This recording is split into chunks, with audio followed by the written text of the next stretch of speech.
one big. You're separated by literally a bridge. It's like a 25-foot bridge. Not much.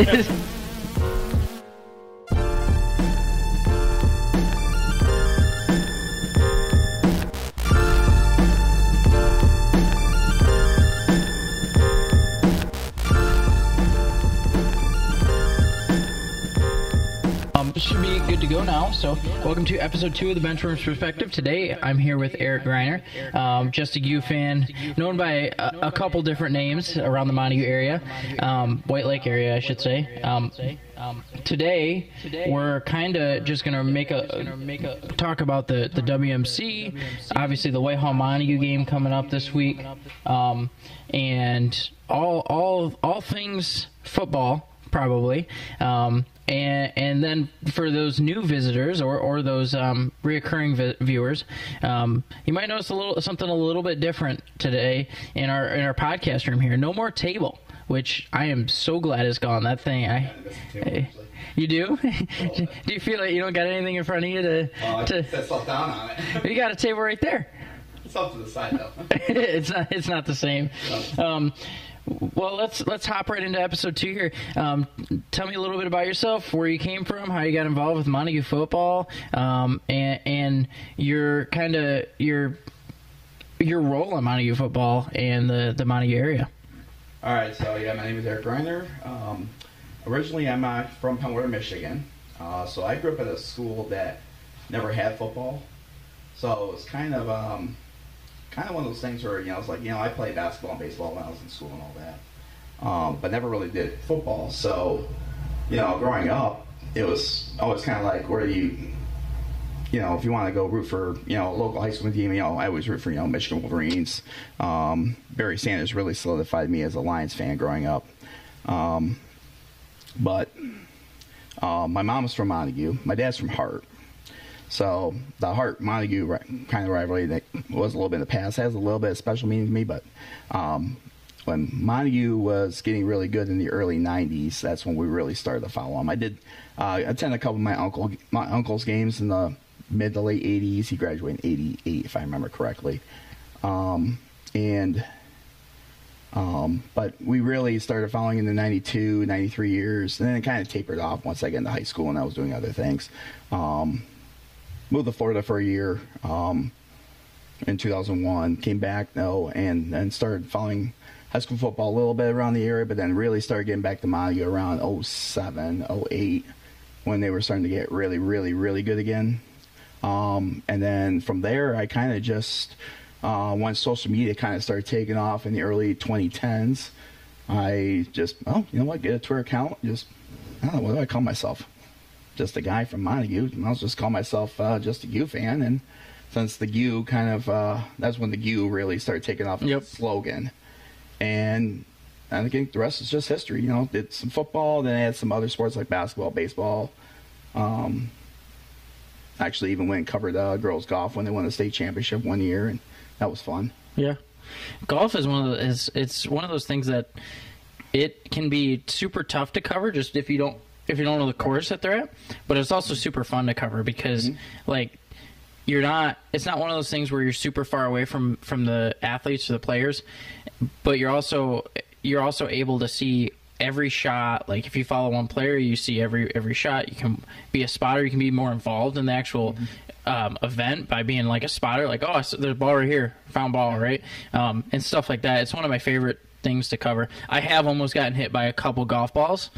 I think that's just part of the game. I still remember the state championship in 2009, I think it was. I was actually halfway down the fairway of hole number 4, I think it was, and we were watching Natalie Kellogg tee off, and it wasn't Kellogg's shot. It was actually somebody from maybe Atlanta. I think it might have been the one girl from Lansing Catholic that she had to golf with that day, and they sailed one right.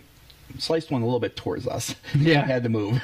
Yeah. Yeah. No, that happens. I remember in high school, it's funny, I probably held the record at Montague for most coaches hit. But I actually had hit 2 coaches throughout my high school career. One of them, I don't remember whose coach it was. We were at Lincoln Hills, and for some reason he thought it'd be a great idea while we're teeing off to stand in the trees in between I think it's hole 7 and hole 9. There's these tree. I might be wrong, but there's like this row of trees in between the par 5 and a par 4 going the other way. And I kind of just pulled one a little bit, hit some hard pan in on the right side of the tree and that set of trees, and it bounced up, bounced over through a tree, and then hit him right in the calf. Ooh. And then the other time, I kind of worm burner one, skipped, hit something, and kicked straight right, and nailed a coach right in the thigh. He had a big old bruise. I was like, oh my gosh! But both of them. These weren't our coaches, correct? No, no, we did not hit Bradley Tate. That would have been a bad day for me. But no, yeah, nobody was majorly injured or anything like that. But yeah, I did have some run-ins with the law on the golf course, as you might say. Almost hitting coaches. Or hitting coaches, actually, I should say. But so looking at this week, you call it rivalry week, call it what you want, really. But Battle of the Bell, whatever it is. But big week, Montague, Whitehall, football, White Lake area, I would say. What do you think about this game heading into it? You got two small towns that are right next to each other. Then there's a little bit of love-hate. Yeah. I think. Some might call it, from outside, one town, the White Lake area. Yeah, I don't. And I don't either. Yeah. I don't. I do agree that some people would see it as one big. You're separated by literally a bridge. It's like a 25-foot bridge. It's not much. But let me tell you, it's a separation. They are separate towns. Yeah. At least this week. Yeah. Totally separate. Definitely this week. So continue. Sorry. Okay. Yeah. So as I was saying, two small towns that hate each other. Yeah. And it's like everything's probably just building to Friday night. Yeah. You're gonna get a little taste of something Thursday with the JV game. Yeah. So if you go to the JV game, that's always JV game at Whitehall. The JV game's at Whitehall, yes. 6 o'clock Thursday night. Yep. And this one should be a good battle. Yeah. I mean, how much do you think it played? Tomorrow's game is played at Montague. How much do you think that plays into where that game's being played? Plays into the, I guess, advantage for either team because of it being such a big game? Sometimes it's hard to gauge that a little bit. I think if you get, home field advantage, you have the familiarity of the field. For one, that's one thing you're going to have too, and you'll probably have a little bit bigger the crowd. But Whitehall's still going to bring some over from the other side too as well, and the atmosphere itself will just make it for an amazing game. Just the atmosphere. How packed do you think? Is it E.G. Townsend? E.G. Townsend will be definitely packed on the visitor side, pretty close to full, I think, on the home side. Yeah. Yeah, it might be standing room only. It could. This game, I think, does have to be standing room. Yeah, standing room only. I mean, I'll have my pretty little spot down on the field, but that's because I get my pass. Pass, yeah. But, I mean, just looking at this game, kind of previewing it, both teams, I think Whitehall is 2-1, if I'm not mistaken. Yes, 2-1. Montague's 1-2. In conference play, Whitehall is 1-0 or 2-0? Whitehall is just 1-0. 1-0. Montague's 1-1. Montague losing to Oak Ridge, who I think is a little bit of a dark horse this year. I think looking at the season, a lot of people would not have taken Oak Ridge to be second in the conference right now. Technically, technically they're in first place because they're 3-0 in the league. Yeah. They still have their bye weeks coming up. So yeah. So 3-0 leading the conference. I'd say leading lightly because they haven't played a couple of those top teams yet. And like Ludington, they still got to play Ludington, who, if I'm not mistaken, is that's this week. That is this week. And they still got to play Whitehall, and Montague as well. So you still got some of that, but we have pretty much a three-way. We got three teams that are still undefeated in conference, and a little bit of a surprising team. But kind of looking back at Whitehall, you don't got a lot of data to go on. The only game that I think they've both played is OV, if I'm not mistaken. Yes. And that's a tough game to use as a gauge because they were both kind of blowouts. They both kind of are, and they both did. OV used a lot of different personnel in the first half before I think I noticed they were changing quarterbacks. Yeah. In the second half, where against Montague they were using their better athletes as a quarterback. Yeah. To go through, and OV was noticeably better. I saw against Montague. Offensively, defensively, I think they're about the same, like between Montague and Whitehall. That's how they played against both schools. I didn't really see a difference between either one, but I think offensively, OV is improving. Yeah. So now it's just a matter of whenever they can get Babbitt back. I've heard possibly this week. I've heard he's out for the year, so I'm not sure. I'm kind of hoping he does come back because I'd like to see that kid, play and get some more high school. So looking at this game Friday, do you think what's kind of the outlook? What do we have to? If you're a viewer, what are you watching for? Who are you watching for?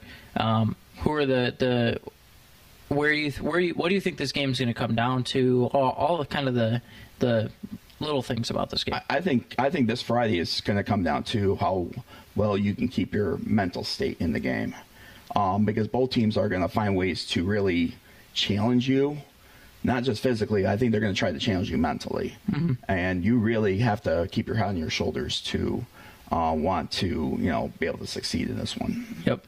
I think looking at this game, the big thing it's going to come down to, like you said, is who wants it just a little bit more. I think you have two. I think so. I think you have two pretty. A lot of people would say they're not, but I would say you have two pretty evenly even teams. I don't think there's on paper, right? Yeah, on paper. Like one is 2-1 and the other is 1-2, mm-hmm. but they're real close in I think in a lot of positions. I think Montague has a little bit bigger line, or they're pretty just. And I would say even more experienced line, because you got a couple of these kids are 3-year starters now. Yeah. I think they also have the skill in some of those skill positions. They're a little bit more experienced and a little bit more varsity ready, whereas Whitehall's not. But Whitehall, I think, has them in just a little bit in the athletic department. Like they're a little bit more athletic. You got Corday, Hunter, the Assenbaggers. You got a couple of those kids who are just ultra uber athletic. Not that Montague doesn't have that. And I can count it with guys like Cooper Bradley, Cole Moss, who they had almost 350 yards rushing combined. Yeah. Plus the catches they had. Yeah. Friday night too. So I think you're really close, and so it's hard to put that. That's where I go to, like you said, the mental game. I think that this is going to come down to who wants it and just a little bit more. Who's willing to just put their face mask to the gridiron and just go at it, right? Yep. I'm super curious to see how it ends up. They haven't played it. I think the last couple have been played at Whitehall, if I'm not mistaken. 3 of the last 4 have been played at Whitehall. Partly that was when they did the conference expansion.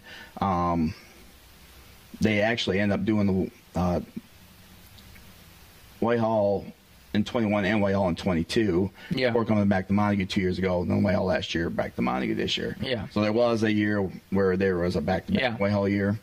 Not sure why they did that. Now, Montague did get, on the other side, they did get Oak Ridge 2 years in a row. Yeah. So it kind of evened out, but... Yeah.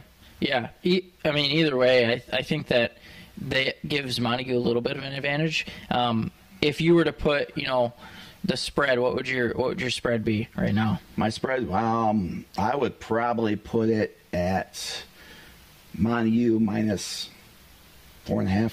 Yep. Okay. Yeah, I like that. I think I like Montague minus 4.5. Over under, probably 49.5. Really? You think it's going to be that? I think it could be. See, I'm foreseeing there's potential that one team could go off. I'm foreseeing like a 14-12. I think it's going to come down to defense and who's playing the better defense and then who's going to be able to get more stops. And I think that's where it's going to be just a grind offensively. Like nobody's going to be getting a ton of yards. You're going to have a lot of punting, a lot of maybe a couple fourth down attempts, but it's going to come down to a lot of that, and you're going to end up with a low-scoring game. I'd love to see a high-scoring. Everybody loves a high-scoring game. Everybody likes the offenses, yeah. Yeah, but still, one big comparison that if you look at these teams is the quarterback position. You got Eli Peterson on one side, you got SM Baggers on the other. Eli is a 2 or 3 year starter. 2-year starter. Decent arm. Yeah, and SM Baggers on the other hand this is his first year starting at quarterback. Game 4. Yeah, fourth game. Varsity. Much different than Cam. A lot less throwing of the ball, a lot less in the air, and a lot more on the ground. Which nothing wrong with that. Just something that an observation I had. How do you think that's going to play into this game? Having a little bit too that helps with Eli a little bit, but one thing I've noticed really about Montague's offense is this is not only just a quarterback offense. Yep. This new offensive system really involves basically 5 guys, at least at minimum, with a couple other skill kids at receiver potentially could get in the action as well. Yeah. So really, it's more that and even Whitehall's offense is kind of the same way too. Yeah. It's kind of a 5-skill offense, counting the quarterback. Yeah. So you got Montague in this one. If you were to kind of put a stat leader, your number one guy, both offensive, defensively, on both sides, who would you put there? Like most yards or most impactful, I guess. Impact player of the game. Early impact player of the game. This is really tough because it just depends on, some of it's the play calling. Yep. And some of it's just the execution itself. Like, game 1, I would definitely, game 2, I would have probably said maybe a little bit of Devlin Dean. Yep. Just coming in at times at fullback and just, getting some good yards. Coach did score the 1 touchdown for us against the Oak Ridge Eagles. But then you look back, last week it was Cole Moss. I really have a hard time figuring that one out because it just depends on those factors. Defensively, Fletch Lohman is the leader in the middle linebacker position, and he's the guy that's really going to rally the troops to make sure we get the stops we need to get. So you mentioned having kind of a couple options in the run game. I know you obviously have Devlin. Yep. Fletcher, I know, plays a little bit of that position. A little bit. You got Cole Moss. How does that depth, play into this game? Having that much depth when specifically running the ball. It's a lot. It's a lot because now it's like we're going from that spread offense that we had everybody kind of wide out. We're a little more compacted in, so it's. It's almost like a T offense, but it's not really a T offense. Yeah. But you are involving potentially, you got 4 guys, a factor in the run game. Yeah, and then you got to watch it all the time. And how does that open up the passing game for Montague? Just having that much. And this is kind of with like any type of offensive system, but it's like you can develop the run game and then run a good solid mesh system. Yeah. You can open a play action pass or, just, get a quarterback to kind of take a step forward, then come back and throw the ball. Yeah. Just get them thinking different things. Yeah. And it could confuse defenses if they're not structurally sound. Yeah. With that. Yeah. So another game that you mentioned, I think the second. There's a couple huge games. Obviously, you got Reese Puffer, Motor Shores, and the Sailor Salute this weekend, and all that. But the other game you mentioned was Ludington Oak Ridge, which I think is the second probably biggest game on this list. Of the list. At least maybe from my perspective, it might be the biggest game for people's perspective. Yeah. I think you're talking about a possible conference champion between those two. This isn't. If I'm looking ultra early, possible conference championship. Obviously, there's still 6 games at least. Ludington still has a pretty good gauntlet with Oak Ridge this week, Montague next week. They got their rivalry game with Manistee, and I think Wales right after that. Yeah. Or it's a week after that. I can't remember for sure. But it's, they've got, I think they're now finally entering their gauntlet phase of the conference schedule. Like Montague is too. Montague's got Well, this week, Ludington next week, Yeah. and we go out of the division the following week against North Muskegon, who's showing signs of life right now. Yeah. I've seen. But. I mean, you know who's an underrated team that has not gotten a lot of love? Them Shelby Tigers. Like Yes. I was. If you had asked most people before the North Muskegon Shelby game who's going to win and by how much, most people would have said North Muskegon by 65. And I would have told you that just because I haven't watched much of them. But after watching that game, or even in the first quarter when they came back down and marched down and ran one in and then, you know, got the 2-point conversion, I was impressed. And one, they have a couple options at the quarterback position. Yep. Two, that Garcia kid just it's like he you know who he reminds me of? He reminds me of Cam a lot. Cam Thompson in the way he plays, just dropping out of the pocket, getting active outside the pocket, or like kind of Patrick Mahomes style, where you're dropping out of the pocket, you're really getting around, and playing really active, possible rush threat if you're not getting tackled back there, and then you give yourself time to be able to find an open man.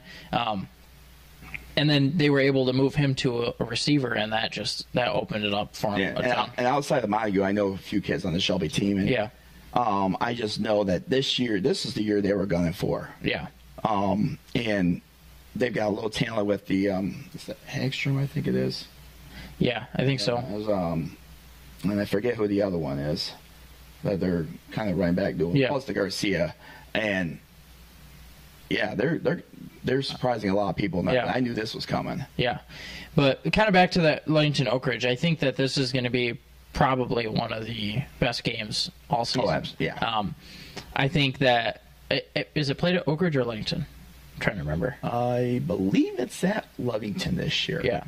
So you're playing at Ludington, which I think has a lot, especially with Oak Ridge. They've got an atmosphere up there. Yeah. The one they got the atmosphere. Two, you're talking about almost an hour drive, hour and 10-minute drive. It's a haul, Yep. and you drive an hour to get up there, and people sometimes think it doesn't it doesn't do anything to the game, but I think it does. You get up there, you've been driving for an hour, you probably took a nap on the bus, you wake up a little groggy, and you don't always feel the same. I know driving to Manistee and things like that for other stuff, you really just that drive takes a little bit out of you. It's the mindset of how you approach an away game. Yeah.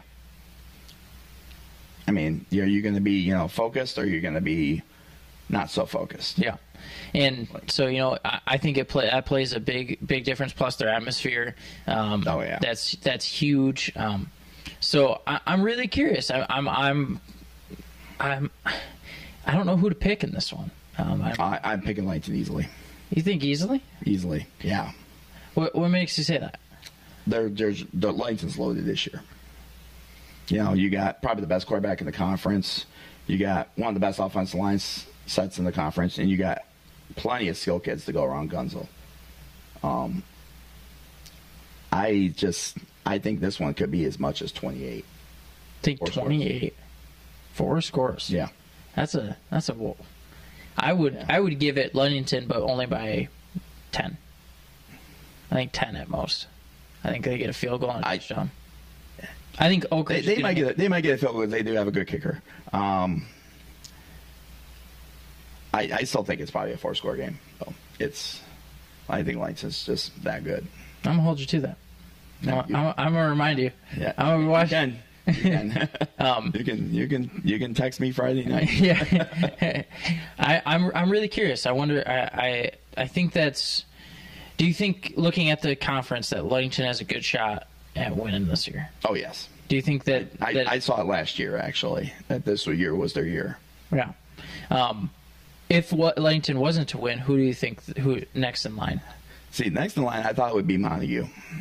I honestly thought it would be Montague, but we struggled with Oak Ridge. Mostly, I think they were still kind of getting used to the offense a little bit, and that I think that put my doubt away after the Orchard game last Friday. Yeah.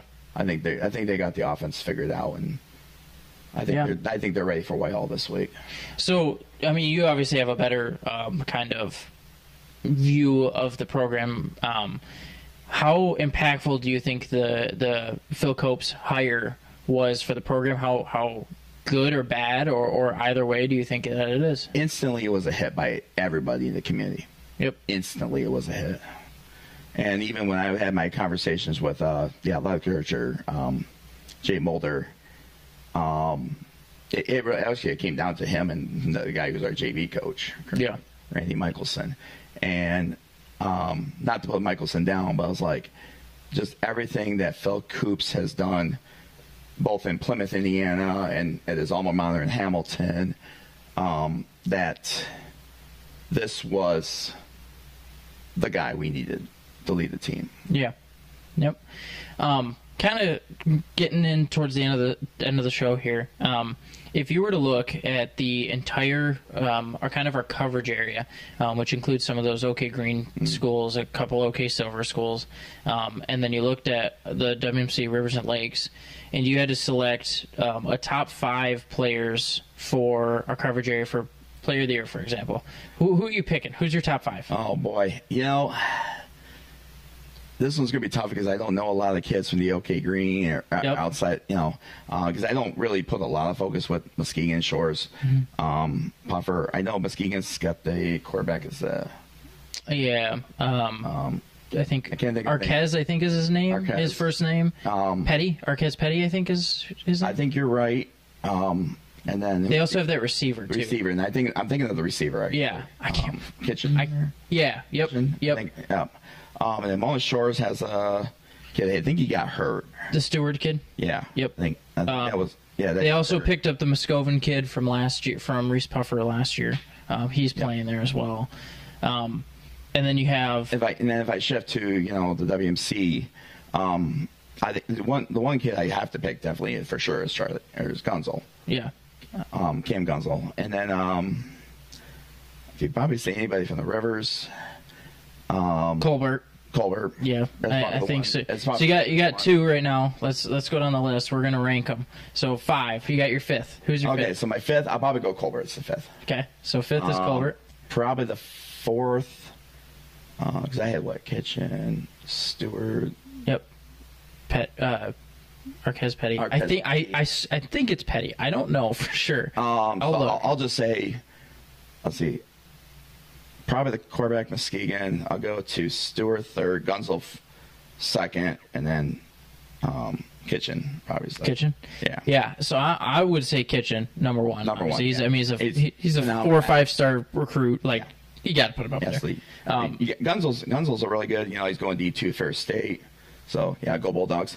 I'm putting Gunzel 3. I think 2 is the Stewart kid as long as he plays. I think 4. That's 4 and 5 is where I'm kind of like I don't know because you got a couple of athletes in the air. I think obviously you got the Babbitt kid could be up Babbitt there. Kid could be in there as long as he's not hurt. Unfortunately, yeah. Unfortunate. He probably would have been my 5 if he wasn't hurt. Yeah, I do want to get Garcia Rivers in there. Garcia.